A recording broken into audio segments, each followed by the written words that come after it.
What is up, everybody?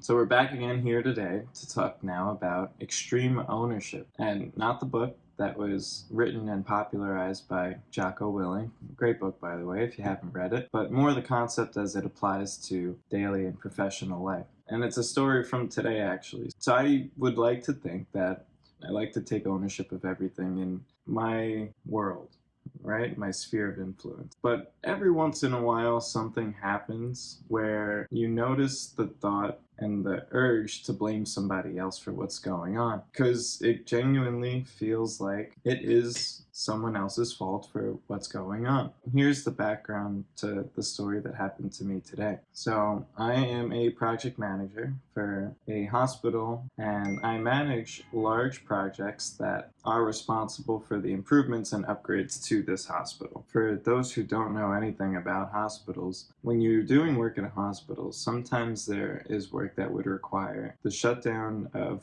portions of the facility so that your work can be done. So say you're doing electrical work. If you're doing any rewiring of electrical work, a lot of times you have to shut off power to different areas of the hospital. So what you need to do in these situations is make sure any area that could be affected by this electrical shutdown has accommodations so people don't die during the shutdown, because it's a hospital. You have people on life support, you have people who are literally on ventilators or are being supplied oxygen because they can't breathe for themselves. So this is the level of risk and severity that I'm dealing with on my project in my daily life. So how this relates to extreme ownership. This morning I had a meeting and it was scheduled at 9 a.m., but it wasn't really my meeting. It was another coworker's meeting, and my team has been getting involved to help out. I'll highlight the word help out because this is where the problem lied mentally for me. My assumption going into today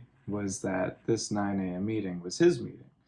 And with that assumption, I showed up to work, showed up a little bit early, got myself ready, got my coffee ready, as one in an office does, and I sat down at my desk for the meeting.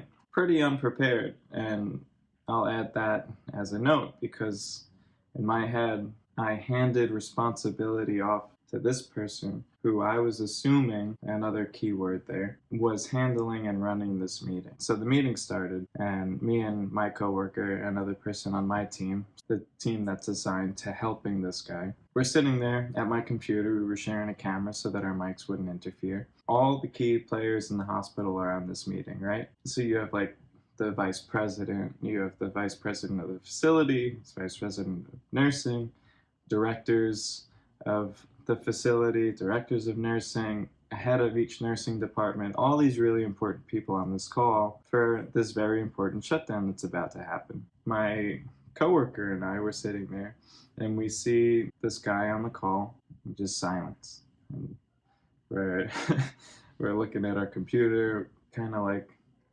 nudging each other, saying, "Hey, like, is he gonna start talking? Like, what's going on here?" Because I think we both assumed that he would be running this meeting. I think you see the point of this story.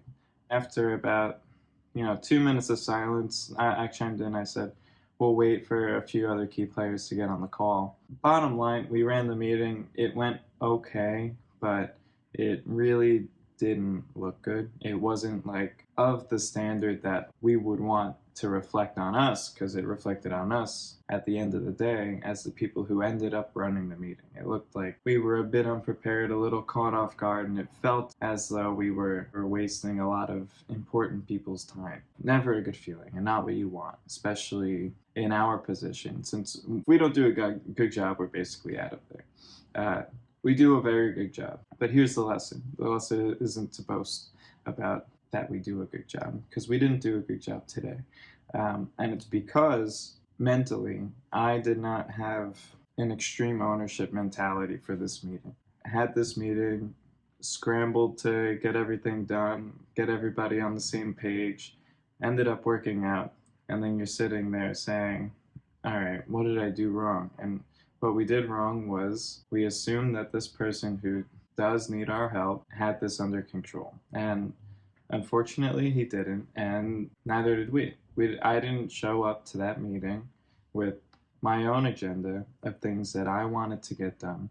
I didn't have all of my information in front of me to be prepared in the event that I was the one who needed to run things or ask questions or just guide the conversation. So I wasn't prepared sufficiently to be either a good supporter or a good lead, and that was a clear problem.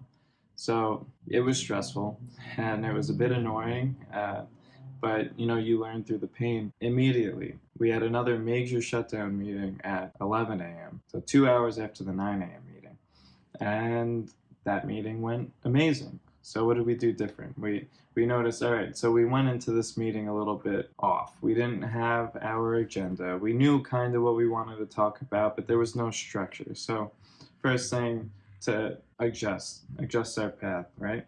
We laid out a structure. Here are the things that we want to cover in the meeting. Here's the order that we want to cover the meeting. Where did we leave off in the last meeting? This is where we start, right? We needed sign off from things that happened in our last meeting. So who did we get sign off from and who didn't we get sign off from? As you probably know, in the professional world, accountability is everything. If you can't hold people accountable for what they're in charge of, then you're not doing your job as the person meant to hold the other person accountable. We grow from each other. We do better when we have people who hold us accountable. So who did not sign off on the information from the last meeting? Ask them if they're good with the information from the last meeting, get their sign off, move into the procedure of what's going on as a result of this meeting, which is a medical gas shutdown. Very important. Do we have all the support we need from all the nursing staff, from the facility staff, and everybody to get this done? Yes, yes, yes. Everybody signed off. Okay, we're good. Here's how this day is going to work, hour by hour. So you'll notice we're giving a play-by-play. Here is what you can expect for these days that we're saying that this is going to happen. So in our case, this is happening next Thursday, but the delivery of all the equipment to support next Thursday is next Wednesday morning. So you're speaking with the people at the loading dock. Is there a loading dock available, and will we disrupt your operations by coming Wednesday morning at 6 a.m., owning the loading dock for 2 hours? Is that going to disrupt your operations? Are we going to have a loading dock available to get the supplies that we need in the hospital? Yes, we're good. Okay. Morning of the shutdown, we're going to bring it to all the wings of the hospital that need the equipment, right? Is everybody good with that? Are these the numbers you all asked for?